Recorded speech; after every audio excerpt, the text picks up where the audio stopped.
ꯆꯥꯛ ꯏꯁꯤꯡ ꯇꯣꯛꯂꯕ ꯇꯨꯡꯅꯤ ꯁꯅꯥꯊꯣꯏ ꯑꯃꯗꯤ ꯃꯦꯝꯆꯥ ꯃꯥꯡꯒꯣꯜꯗ ꯐꯝꯂꯒ ꯋꯥꯔꯤ ꯁꯥꯟꯅꯩ ꯁꯅꯥꯊꯣꯏꯅ ꯏꯃꯥꯅ ꯋꯥꯛꯁꯤꯠ ꯁꯥꯒꯦ ꯍꯥꯏꯕꯗꯣ ꯀꯗꯥꯏꯗ ꯁꯥꯗꯣꯏꯅꯣ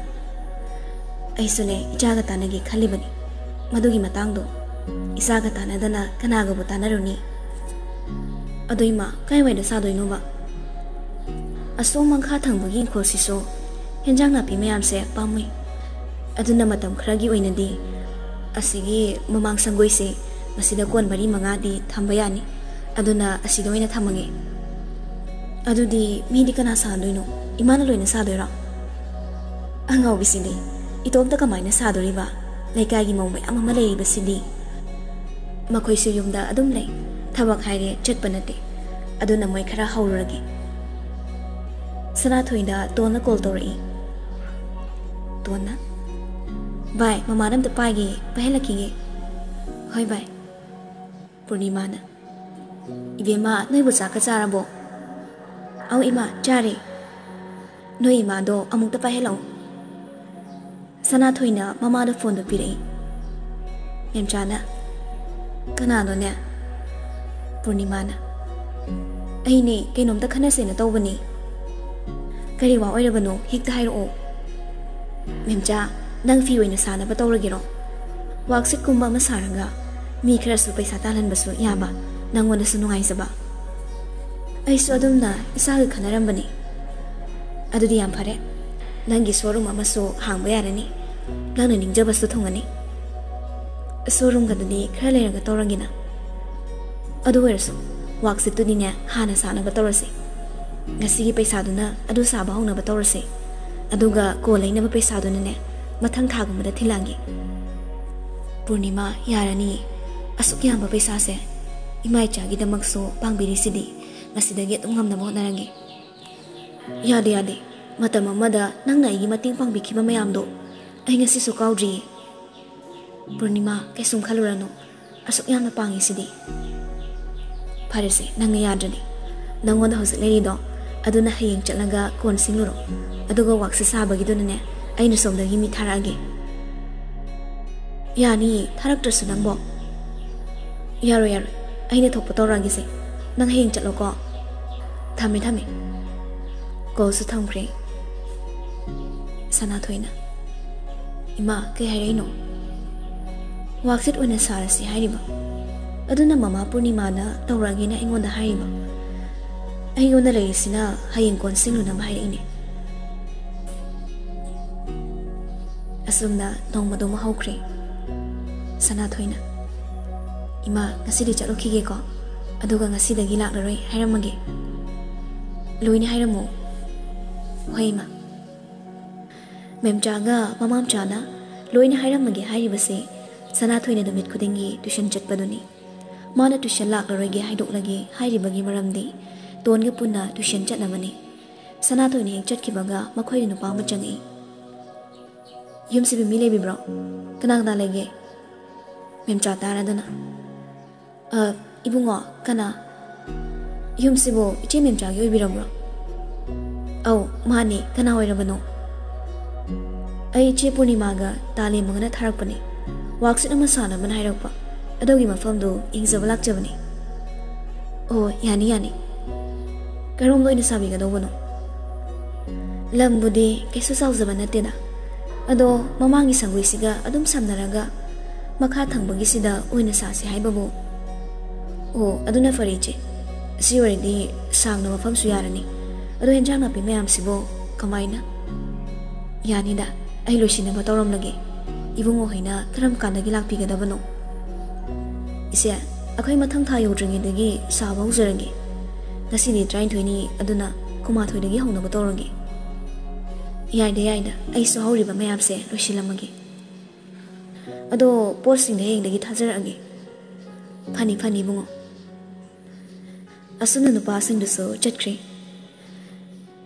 matam amada memchana sawa phi sing tabo tanarami adoki matek phajai yamna so hairami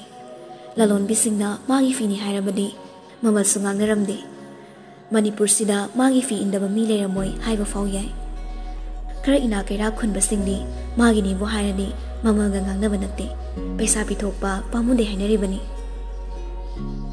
ꯃꯄꯥꯟ ꯂꯝꯒꯤ ꯃꯤꯁꯤꯡꯅꯁꯨ ꯃꯦꯝꯆꯥꯒꯤ ꯐꯤ ꯀꯌꯥ ꯑꯃ ꯑꯣꯔꯗꯔ ꯇꯧꯔꯛꯏ ꯃꯥꯅ ꯃꯌꯨꯝ ꯍꯦꯛ ꯄꯥꯟꯈꯤꯕꯗꯒꯤ ꯐꯤ ꯁꯥꯕꯒꯤ ꯁꯤꯟꯐꯝꯁꯨ ꯇꯣꯛꯈꯤꯕꯅꯤ ꯃꯇꯝ ꯃꯥꯅꯗꯤ ꯀꯅꯥꯕꯨꯁꯨ ꯉꯥꯏꯕꯤꯗꯦ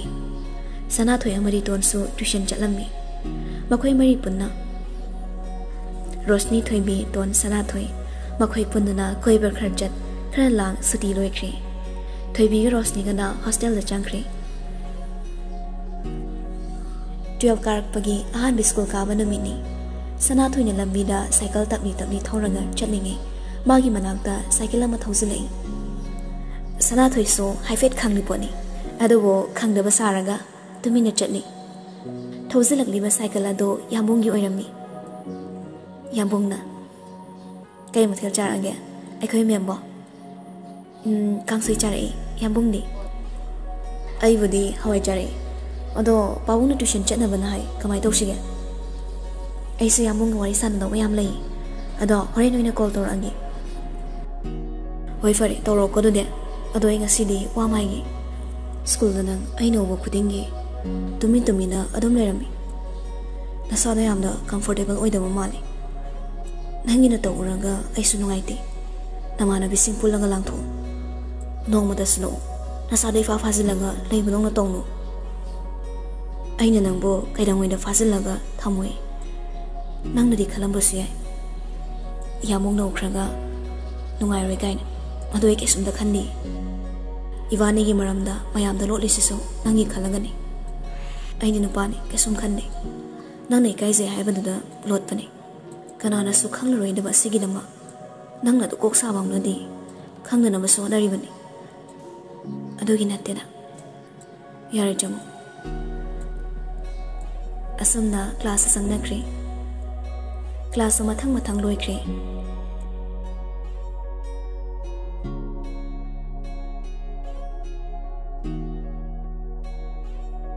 ꯅꯨꯃꯤꯗꯥꯡꯒꯤ ꯃꯇꯝꯅꯤ ꯁꯅꯥꯊꯣꯏꯅ ꯌꯥꯝꯕꯨꯡꯗ ꯀꯣꯜ ꯇꯧꯔꯛꯏ ꯌꯥꯝꯕꯨꯡꯅ ꯋꯥꯎ ꯀꯩ ꯅꯨꯃꯤꯠꯅꯣ ꯑꯩꯅ ꯉꯁꯥꯏ ꯇꯧꯔꯛꯀꯦꯅ ꯍꯥꯏꯗꯨꯗꯤ ꯍꯥꯏꯕꯨꯗꯤ ꯍꯥꯏꯕ ꯑꯗꯨꯗ ꯊꯥꯖꯗ꯭ꯔꯤꯕ ꯑꯧ ꯑꯩ ꯅꯪꯕꯨ ꯊꯥꯖꯩ ꯊꯣꯏ ꯅꯪꯅ ꯀꯩꯗꯧꯅꯨꯡꯗ ꯌꯥꯝꯕꯨꯡꯒꯤ ꯊꯥꯖꯕ ꯃꯥꯡꯍꯜꯂꯣꯏ ꯑꯩꯁꯨ ꯈꯪꯉꯤ ꯑꯗꯣ ꯅꯪꯅ ꯉꯁꯥꯏ ꯋꯥꯔꯤ ꯂꯩ ꯍꯥꯏꯕꯗꯣ ꯀꯩ ꯋꯥꯔꯤꯅꯣ ꯑꯩ ꯇꯣꯟꯒ ꯇ꯭ꯌꯨꯁꯟ ꯄꯨꯟꯅ ꯆꯠꯂꯦ ꯍꯥꯏꯒꯦ ꯇꯧꯅꯤ ꯀꯩꯀꯩ ꯁꯕꯖꯦꯛ ꯀꯥꯏꯗ ꯁꯥꯏꯟꯁ ꯈꯛꯅꯤ ꯌꯥꯝꯕꯨꯡꯅ ꯈꯪꯕ ꯃꯐꯝꯗꯅꯤ ꯑꯗꯨꯒ ꯅꯍꯥꯟ ꯃꯈꯩ ꯍꯥꯏꯗꯕ ꯑꯩꯁꯨ ꯅꯨꯃꯤꯠ 2ꯇ ꯉꯥꯏꯔꯤ ꯑꯣ ꯃꯇꯝꯗ ꯑꯁꯨꯝ ꯍꯧꯈꯤꯕ ꯅꯥꯏꯕꯒꯨꯝ ꯑꯩꯈꯣꯏꯒꯤ ꯏꯊꯧꯁꯨ ꯑꯗꯨꯝ ꯆꯠꯇꯨꯅ ꯑꯍꯣꯡꯕ ꯂꯥꯛꯏ ꯌꯥꯝꯕꯨꯡ ꯑꯃꯗꯤ ꯁꯅꯥꯊꯣꯏ ꯐꯣꯟꯗ ꯑꯗꯨꯝ ꯄꯥꯎ ꯐꯥꯎꯅꯔꯝꯃꯤ ꯑꯗꯨꯕꯨ ꯀꯨꯏꯅꯗꯤ ꯋꯥꯔꯤ ꯁꯥꯟꯅꯔꯝꯗꯦ ꯁ꯭ꯀꯨꯜ ꯆꯠꯅꯕ ꯇ꯭ꯌꯨꯁꯟ ꯆꯠꯅꯕ ꯍꯣꯠꯅꯕꯒ ꯂꯥꯏꯔꯤꯛ ꯄꯥꯒꯗꯕꯅ ꯍꯦꯟꯅ ꯄꯤ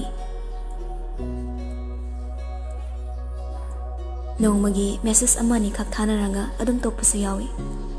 ꯄꯥꯎꯁꯨ ꯄꯥꯎ ꯐꯥꯎꯅꯗꯕꯁꯨ ꯌꯥꯎꯏ ꯑꯃꯅ ꯑꯃꯕꯨ ꯌꯥꯝꯅ ꯊꯥꯖꯅꯩ ꯑꯗꯨꯅ ꯀꯔꯤꯁꯨ ꯈꯟꯅꯗꯦ ꯍꯥꯏꯅꯗꯦ ꯊꯥꯖꯅꯕꯒꯤ ꯃꯇꯤꯛ ꯅꯨꯡꯁꯤꯅꯩ ꯃꯈꯣꯏ ꯅꯨꯄꯤ ꯃꯔꯤ ꯅꯨꯄꯥ ꯃꯔꯤ ꯃꯥꯒꯤ ꯃꯊꯧꯗ ꯍꯦꯟꯅ ꯄꯨꯛꯅꯤꯡ ꯆꯪꯅꯈ꯭ꯔꯦ 12ꯒꯤ ꯀ꯭ꯂꯥꯁ ꯇꯧꯕꯁꯨ ꯂꯣꯏꯁꯤꯜꯂꯛꯇꯗꯨꯅ ꯑꯦꯛꯖꯥꯝ ꯊꯥꯒꯗꯧꯕ ꯈꯛ ꯉꯥꯏꯔꯦ ꯔꯣꯁꯅꯤ ꯑꯃꯗꯤ ꯊꯣꯏꯕꯤꯅ ꯍꯣꯁꯇꯦꯜꯗ ꯑꯗꯨꯒ ꯁꯅꯥꯊꯣꯏꯒ ꯇꯣꯟꯒꯅ ꯃꯌꯨꯝꯗ ꯂꯩ ꯅꯨꯄꯥꯗꯁꯨ ꯀꯂꯝꯕꯣꯒ ꯗꯤꯅꯦꯁꯀꯗꯤ ꯍꯣꯁꯇꯦꯜꯗ ꯂꯩ ꯃꯥꯂꯦꯝ ꯑꯃꯗꯤ ꯉꯥꯟꯊꯣꯏꯅ ꯃꯌꯨꯝꯗ ꯑꯣꯖꯥ ꯀꯧꯔꯒ ꯈꯪꯗꯕ ꯅꯩꯅꯩ ꯃꯦꯝꯆꯥꯁꯨ ꯐꯤ ꯁꯥꯕ ꯍꯧꯈ꯭ꯔꯦ ꯃꯥꯒꯤ ꯃꯈꯥꯗ ꯐꯤ ꯁꯥꯕꯤ ꯊꯝꯗꯨꯅ ꯐꯤ ꯃꯈꯜ ꯃꯈꯜ ꯁꯥꯍꯜꯂꯤ ꯔꯥꯅꯤ ꯋꯥꯡꯈꯩ ꯁꯥꯔꯤ ꯐꯨꯜ ꯁꯥꯔꯤ ꯃꯇꯦꯛ ꯃꯨꯒꯥ ꯐꯅꯦꯛ ꯐꯤ ꯈ꯭ꯋꯥꯡꯒꯤ ꯑꯣꯏꯕ ꯊꯝꯕꯥꯜ ꯂꯩꯈꯣꯛ ꯐꯤꯒꯦ ꯐꯅꯦꯛ ꯑꯩꯈꯣꯏ ꯃꯩꯇꯩꯁꯤꯡꯒꯤ ꯂꯨꯍꯣꯡꯕꯗ ꯆꯪꯗ꯭ꯔꯕ ꯌꯥꯗ꯭ꯔꯕ ꯂꯨꯏꯔꯣꯡꯅ ꯆꯤꯡꯕ ꯃꯩꯇꯩ ꯏꯅꯥꯠꯀꯤ ꯑꯣꯏꯕ ꯐꯤ ꯃꯈꯜ ꯈꯨꯗꯤꯡꯃꯛ ꯃꯥꯅ ꯃꯥꯒꯤ ꯐꯤ ꯁꯥꯕꯤꯁꯤꯡꯗ ꯁꯥꯍꯜꯂꯤ ꯑꯍꯥꯟꯕꯗ ꯃꯤꯉꯣꯟꯗ ꯊꯥꯔꯝꯃꯤ ꯑꯗꯨꯕꯨ ꯍꯧꯖꯤꯛꯇꯤ ꯃꯁꯥꯒꯤ ꯁꯣꯔꯨꯝ ꯑꯃ ꯍꯥꯡꯖꯈ꯭ꯔꯦ ꯃꯤꯌꯥꯝꯅ ꯃꯥꯒꯤ ꯐꯤꯁꯤꯡꯗꯕꯨ ꯇꯥꯟꯅꯔꯝꯃꯤ ꯐꯖꯕꯒꯤꯁꯨ ꯃꯊꯛꯇ ꯃꯃꯜꯁꯨ ꯑꯔꯥꯏꯕ ꯑꯣꯏꯕꯅ ꯃꯤꯄꯨꯝ ꯈꯨꯗꯤꯡꯅ ꯂꯩꯕ ꯏꯟꯕ ꯉꯝꯅꯔꯝꯃꯤ ꯊꯣꯏꯕꯤ ꯗꯤꯅꯦꯁ ꯔꯣꯁꯅꯤ ꯀꯂꯝꯕꯣ ꯃꯈꯣꯏ ꯂꯣꯏꯅ ꯃꯌꯨꯝꯗ ꯊꯣꯛꯅꯔꯛꯂꯤ ꯑꯦꯛꯖꯥꯝꯗꯤ ꯃꯌꯨꯝꯗꯒꯤ ꯑꯣꯏꯅ ꯊꯥꯁꯦ ꯍꯥꯏꯅꯗꯨꯅ ꯊꯣꯏꯕꯤꯁꯨ ꯃꯕꯣꯛ ꯍꯣꯏꯗ ꯂꯩꯔꯒ ꯑꯦꯛꯖꯥꯝ ꯊꯥꯔꯅꯤ ꯃꯈꯣꯏ ꯃꯔꯤꯗꯣ ꯄꯨꯟꯗꯕ ꯀꯨꯏꯔꯦ ꯍꯥꯏꯅ ꯑꯃꯨꯛꯇꯪ ꯑꯦꯛꯖꯥꯝ ꯊꯥꯗ꯭ꯔꯤꯉꯩꯗ ꯄꯨꯟꯁꯤ ꯍꯥꯏꯅꯩ꯫ ꯃꯤꯅ ꯍꯥꯏꯅꯕꯁꯨ ꯂꯩ ꯅꯨꯄꯥꯒ ꯅꯨꯄꯤꯒꯕꯨ ꯀꯌꯥꯝ ꯀꯨꯏꯅ ꯃꯔꯨꯞ ꯑꯣꯏꯒꯅꯤ꯫ ꯅꯨꯄꯤ ꯑꯍꯨꯝꯗꯨꯅ ꯃꯥꯒꯤ ꯊꯃꯣꯏꯗ ꯅꯨꯄꯥꯁꯤꯡꯗꯨꯕꯨ ꯅꯨꯡꯁꯤꯖꯕꯒꯨꯝ ꯅꯨꯄꯥꯁꯤꯡꯗꯨꯅꯁꯨ ꯅꯨꯡꯁꯤꯖꯩ, ꯑꯗꯨꯕꯨ ꯑꯃꯠꯇꯗꯤ ꯐꯣꯡꯗꯣꯛꯅꯗꯦ꯫ ꯗꯤꯅꯦꯁꯅ ꯏꯆꯟ ꯃꯆꯟꯒꯤ ꯀꯥꯗ ꯀꯧꯗꯨꯅ ꯊꯤꯔꯛꯏ꯫ ꯔꯣꯁꯅꯤꯅ ꯇꯥꯆꯧ ꯑꯩ ꯁꯤꯗ ꯂꯩꯌꯦ꯫ ꯅꯣꯏꯅ ꯀꯣꯏꯕ ꯆꯠꯅꯤ ꯍꯥꯏꯗꯣ ꯀꯥꯏꯗꯅꯣ? ꯈꯪꯗꯦ, ꯐꯖꯅꯒ ꯍꯥꯏꯅꯗ꯭ꯔꯤꯗ꯫ ꯑꯩꯈꯣꯏ ꯌꯥꯎꯒꯦ꯫ ꯑꯁ ꯈꯪꯗꯦ, ꯁꯅꯥꯊꯣꯏꯅ ꯌꯥꯔꯛꯇꯧ ꯃꯥꯟꯗꯦ꯫ ꯑꯗꯣ ꯆꯠꯂꯗꯤ ꯑꯩꯈꯣꯏꯁꯨ ꯌꯥꯎꯗꯣꯏꯅꯤꯀꯣ? ꯍꯣꯏ꯫ ꯔꯣꯁꯅꯤꯅ ꯁꯅꯥꯊꯣꯏꯗ ꯀꯣꯜ ꯇꯧꯔꯛꯏ꯫ ꯍꯜꯂꯣ ꯕꯥꯏ꯫ ꯔꯣꯁꯅꯤꯅ ꯄꯥꯎ ꯅꯨꯡꯉꯥꯏꯕ ꯑꯃ ꯂꯩꯔꯦ꯫ ꯀꯩ ꯄꯥꯎꯅꯣ ꯍꯥꯏꯁꯦ? ꯀꯣꯏ ꯆꯠꯄꯒꯤ꯫ ꯅꯣꯏꯅ ꯍꯥꯟꯅ ꯍꯥꯏꯅꯔꯒ ꯑꯩꯉꯣꯟꯗꯅ ꯀꯣꯟꯅ ꯍꯥꯏꯔꯛꯄꯅꯦꯕ꯫ ꯅꯠꯇꯦ ꯅꯪꯁꯨ, ꯑꯩꯈꯣꯏ ꯃꯤꯁꯇꯤ ꯂꯥꯏꯔꯤꯛ ꯄꯥꯅꯕ ꯍꯣꯠꯅꯔꯤꯉꯩꯗꯅꯦ ꯋꯥꯆꯦꯞꯇ ꯃꯦꯁꯦꯁꯀ ꯑꯃꯠꯇ ꯌꯦꯡꯕꯤꯗ꯭ꯔꯕꯣ? ꯑꯩ ꯑꯣꯟꯂꯥꯏꯟ ꯂꯩꯔꯝꯃꯣꯏꯗ꯫ ꯂꯩꯇꯕꯗꯨꯅꯤ ꯍꯥꯏꯔꯤꯁꯦ꯫ ꯍꯣꯏ ꯑꯩꯅ ꯂꯥꯟꯕꯅꯤ꯫ ꯑꯗꯣ ꯀꯩ ꯅꯨꯃꯤꯠꯇꯅꯣ? ꯀꯅꯥ ꯆꯠꯇꯣꯏꯕ? ꯋꯥꯆꯦꯞ ꯄꯥꯏꯔꯛꯑꯣ ꯄꯦꯝꯃ꯫ ꯍꯣꯏ ꯇꯣꯟꯅ ꯒ꯭ꯔꯨꯞ ꯑꯃ ꯁꯦꯝꯕꯅꯤ, ꯑꯗꯨꯗ ꯆꯪꯉꯛꯑꯣ꯫ ꯍꯣꯏ ꯄꯥꯏꯔꯛꯀꯦ꯫ ꯑꯗꯨꯗꯤ ꯊꯝꯃꯦꯀꯣ, ꯑꯁꯣꯝꯗ ꯉꯥꯏꯔꯝꯃꯒꯦ꯫ ꯔꯣꯁꯅꯤꯅ ꯋꯥꯔꯤ ꯁꯥꯟꯅꯔꯕꯁꯨ ꯃꯦꯁꯦꯁꯇꯤ ꯏꯕ ꯂꯦꯞꯇꯦ꯫ ꯇꯣꯟꯅ ꯁꯦꯝꯂꯤꯕ ꯒ꯭ꯔꯨꯞꯇꯨꯗ ꯍꯦꯜꯂꯣ ꯒꯥꯏꯁ꯫ ꯔꯣꯁꯅꯤꯅ ꯍꯥꯏ꯫ ꯊꯣꯏꯕꯤꯅꯁꯨ ꯇꯣꯟꯅ ꯑꯃꯗꯤ ꯀꯥꯏ ꯆꯠꯈ꯭ꯔꯦ? ꯊꯣꯏꯕꯤꯅ ꯈꯪꯗꯦ꯫ ꯔꯣꯁꯅꯤꯅ ꯂꯥꯛꯑꯅꯤ ꯀꯧꯔꯝꯃꯕꯅꯤ꯫ ꯇꯣꯟꯅ ꯑꯦꯅꯥꯎꯟꯁꯃꯦꯟ ꯑꯝꯇ꯫ ꯍꯦꯜꯂꯣ ꯁꯅꯥꯊꯣꯏ ꯍꯣ ꯁꯅꯥ ꯊꯣꯏ ꯁꯅꯥ꯫ ꯊꯣꯏꯕꯤꯅ ꯀꯟꯅ ꯀꯧ ꯇꯥꯅꯕ꯫ ꯔꯣꯁꯅꯤꯅ ꯅꯥꯄꯪꯕꯤ ꯇꯥꯕ꯭ꯔꯣ? ꯑꯣ ꯇꯥꯕꯤꯔꯤꯕ꯭ꯔꯣ? ꯁꯅꯥꯊꯣꯏ ꯅꯥꯄꯪꯕꯤ ꯅꯠꯇꯅ ꯀꯧꯕꯁꯨ ꯇꯥꯗꯕꯤ, ꯃꯔꯨꯞꯅ ꯀꯧꯕꯁꯨ ꯈꯨꯝꯗꯕꯤ꯫ ꯁꯅꯥꯊꯣꯏꯗꯣ ꯅꯥꯀꯧ ꯃꯦꯟꯁꯤꯟꯕꯒꯤ ꯏꯃꯣꯖꯤ ꯑꯃ ꯊꯥꯔꯛꯏ꯫ ꯀꯩꯅꯣ ꯇꯧꯔꯤꯁꯤꯕꯣ? ꯒ꯭ꯔꯨꯞꯁꯤꯗ ꯑꯁꯨꯛ ꯊꯤꯅ ꯄꯣꯄꯨꯂꯔ ꯑꯣꯏꯔꯝꯃꯤꯁꯤꯕꯣ? ꯃꯦꯁꯦꯁ ꯃꯌꯥꯝꯁꯦ ꯐꯣꯟꯒ ꯄꯣꯛꯈꯥꯏꯒꯦ ꯇꯧꯏ꯫ ꯇꯣꯟꯅ ꯀꯥꯏ ꯆꯠꯂꯨꯒꯦ ꯅꯪꯕꯣ? ꯉꯁꯥꯏꯗ ꯃꯤꯅ ꯑꯁꯨꯛ ꯌꯥꯝ ꯀꯧꯔꯤꯁꯦ ꯇꯥꯗ꯭ꯔꯣ? ꯉꯁꯥꯏꯈꯩꯗꯤꯅꯦ ꯇꯥꯗꯕ, ꯍꯦꯛ ꯇꯥꯕꯒꯅꯤ ꯂꯥꯛꯏꯁꯦ꯫ ꯁꯣꯔꯤ ꯃꯌꯥꯝ ꯁꯣꯔꯤ꯫ ꯊꯣꯏꯕꯤꯅ ꯇꯣꯟ ꯀꯔꯤ ꯑꯦꯅꯥꯎꯟꯁꯃꯦꯟꯅꯣ ꯍꯥꯏꯔꯣ? ꯔꯣꯁꯅꯤꯅ ꯍꯥꯏꯔꯣ ꯉꯁꯥꯏꯗꯩ ꯉꯥꯏꯖꯕꯗꯣ ꯂꯥꯛꯑꯦ꯫ ꯇꯣꯟꯅ ꯑꯦꯅꯥꯎꯟꯁꯃꯦꯟ ꯂꯥꯏꯔꯤ, ꯑꯦꯅꯥꯎꯟꯁꯃꯦꯟꯗꯒꯤ ꯍꯦꯟꯅ ꯂꯨꯕ ꯑꯃ ꯍꯥꯏꯒꯦ꯫ ꯑꯗꯨꯗꯒꯤ ꯑꯃꯨꯛꯁꯨ ꯍꯦꯟꯅ ꯂꯨꯕ? ꯇꯣꯟꯅ ꯐꯥꯒꯤ ꯅꯠꯇꯦꯀꯣ, ꯒ꯭ꯔꯨꯞꯀꯤ ꯃꯃꯤꯡ ꯐꯖꯕ ꯑꯝꯇ ꯈꯜꯂꯛꯑꯣ꯫ ꯔꯣꯁꯅꯤꯅ ꯐ꯭ꯔꯦꯟడ్ꯁ꯫ ꯇꯣꯟꯅ ꯅꯣ꯫ ꯊꯣꯏꯕꯤꯅ ꯀ꯭ꯌꯨꯇꯤꯁ꯫ ꯇꯣꯟꯅ ꯅꯪꯗꯨꯕꯨ ꯀ꯭ꯌꯨꯠ ꯑꯣꯏ ꯀꯥꯏꯅ ꯍꯥꯏꯅꯤꯡꯉꯤꯔꯣ? ꯌꯥꯝ ꯄꯛꯇꯦꯀꯣ꯫ ꯊꯣꯏꯕꯤꯅ ꯅꯪꯁꯨ ꯚꯥꯞ ꯀꯥꯟꯗꯦ, ꯑꯩ ꯑꯣꯏꯗ꯭ꯔꯁꯨ ꯅꯣꯏ ꯑꯣꯏꯔꯤꯗꯨꯗꯤ꯫ ꯔꯣꯁꯅꯤꯅ ꯌꯥꯔꯦ ꯇꯣ, ꯌꯥꯝ ꯋꯥꯔꯦ ꯇꯥꯕ, ꯑꯇꯥꯕ ꯑꯄꯥꯕ ꯃꯤꯒꯤꯁꯨ ꯈꯔ ꯈꯟꯕꯤꯌꯣ꯫ ꯊꯣꯏꯕꯤꯅ ꯑꯋꯣꯏꯕ꯫ ꯔꯣꯁꯅꯤꯅ ꯍꯦꯜꯂꯣ ꯃꯤꯁ ꯁꯅꯥꯊꯣꯏ꯫ ꯁꯅꯥꯊꯣꯏꯅ ꯌꯦꯁ꯫ ꯇꯣꯟꯅ ꯀꯩꯗꯧꯔꯤꯒꯦ? ꯈꯜꯂꯤꯅꯤ꯫ ꯀꯔꯤ ꯈꯜꯂꯤꯕ? ꯃꯤꯡꯗꯣ꯫ ꯊꯣꯏꯕꯤꯅ ꯀꯔꯤ ꯃꯦꯁꯦꯁ ꯈꯨꯊꯥꯅꯗꯣ ꯅꯣꯏ ꯑꯅꯤꯒꯤꯗꯨꯕꯣ? ꯔꯣꯁꯅꯤꯅ ꯏꯕ ꯌꯥꯝ ꯇꯜꯂꯕꯣ? ꯇꯜꯂꯒꯅ ꯚꯣꯏꯁ ꯊꯥꯔꯛꯑꯣ꯫ ꯁꯅꯥꯊꯣꯏꯅ ꯑꯗꯨꯏ ꯅꯠꯇꯦ꯫ ꯔꯣꯁꯅꯤꯅ ꯑꯩꯁꯨ ꯐ꯭ꯂꯣꯞ, ꯊꯣꯏꯕꯤꯁꯨ ꯐ꯭ꯂꯣꯞ, ꯑꯗꯣ ꯐ꯭ꯂꯣꯞ ꯆꯠꯇꯕꯅꯤꯁꯦ ꯀꯃꯥꯏꯅ ꯇꯧꯕꯤꯔꯤꯒꯦ ꯍꯥꯏꯔꯛꯑꯣ꯫ ꯇꯣꯟꯅ ꯑꯩꯗꯤ ꯈꯪꯗ꯭ꯔꯦ, ꯑꯩꯈꯣꯏ ꯂꯥꯏꯔꯤꯛ ꯍꯩꯕꯤꯗ ꯇꯥꯔꯦ꯫ ꯁꯅꯥꯊꯣꯏꯅ Are we best friends? Thoibina What? Sanathoi Best friend, close friend gaina yam leidana ado aikhoidi adu oiroiseba. Rosnina Adudi kai haiba. Thoibina Hairo Kari hai saibano kari waiseba Kumo Sanathoina Noina marol ama ba phavani Aina haige tawbana ama Donna Hairo Sanathoina Aina haibadi friend oigadau saro इचिल इनाउ ओइबना हेना फट्रो तोना अदु कइदोरगे सना थोइना हाइगे मे अदु बरा अखोय group ता four sister हाइना थोलसे यारबा थोइबिना लव यू बेबी रोशनीना okay okay four sister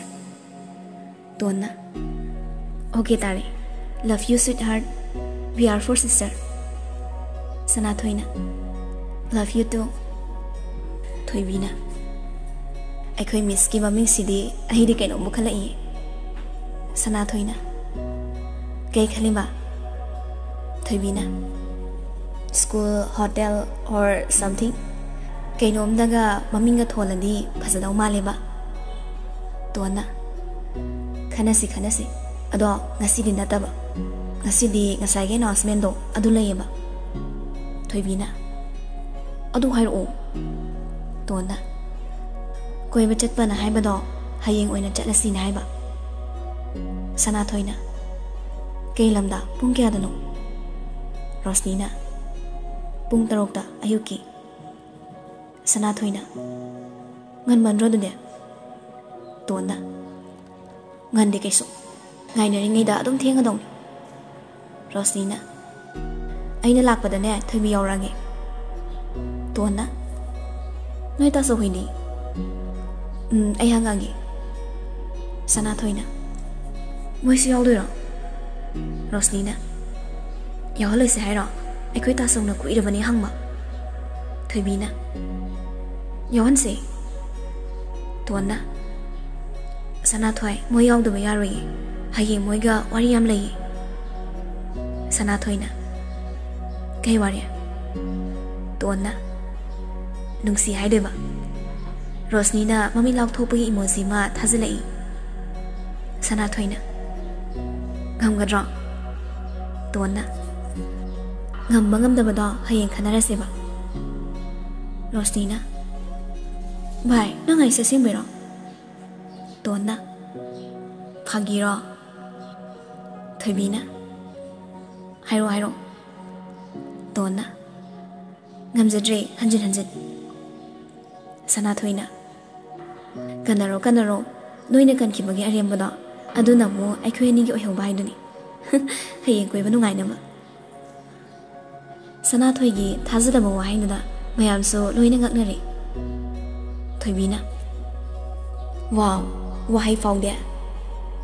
rosnina ai ding ak pide tona kenge thazada ma maphamda nga lei haina baduni sana thoina ho yare ko engoda mon sila mo tona yare se to ai du so hayeng harangi ado noita so hoina hangro ma rosnina hoi adu de hayeng ayu ngan bado adu thengna rase thoibina hoi good night nungsibi mayam nga wari sanaranga tumna khre adu ba sana thoini wakhal khali moina him chacha hari sebo ai de onthokna farak ta khre na ima ta sohana yong de paisa ga mo farak taradi adu go moi dubo kari dress alak toi jano aina kai set pa as sana thoi nangi wakhal sidiba asuk lai ba sipaw ba luna khalale nang ne to basima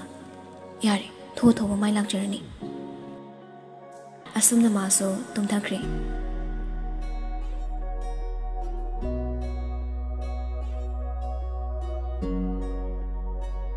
ayu angan bada ton gari macha ma thoraga sana thoi hoida lai tonna ima sana thoi memchana hema bema yaw nganna kei lerage nangbo ima nga si sa akhoi mari koi ba chalo se na haina ba e noi bo parikha kui dra badai ne hoi ma thani khak ta ngai ri ado akhoi like so pa doi ni sum yum da laisin ba do nungai te na tong ni ado su chumba yum da sum laisin ba so phate do ado go like su ne pa da ba ya di ko ima like sa dong pa doi ni ado noi ne chatori sibo ngan man ro ima horen kharanga na halak na bani ho phari अदो मादीने इरु लुहोरिबनी चंगलमो इमुंगदा इमा हेंजांग हेलोगे होय इमा सनाथोइसो इरु लुजबा लोइरंगा इमुंगदा चंगई तोना bye से नंगिनेना अइन online दगी ककपनी से येंगु फजाब्राना अस नंग सिदिबा कइदों ककलिनो अइ सुम इकाइरे एको कइगी काइबा नंगना तौबिरी ma'am से यारे नंग मुंगरांग कइ खोइसा फ्रेंड्स नते इचिन लाउनी हाइकिदाइने सनाथोइ तोना पुरकलिबा पे काइद्रबा पोतो करी करी यावगेने येंगली तोना ससतो हाइबने नंगबो वारी याम लयबा सनाथोइ ड्रेस सिंगदो अममम तलौथोकलगा येंगलबतो सचिल्ले सेना सेना कई वारी नो हाइसा तोना इकाई इकाई रोशनी होगी मबुंगदुनी आइन हाइदो कइनो नंगना हाइबना हाइसे अस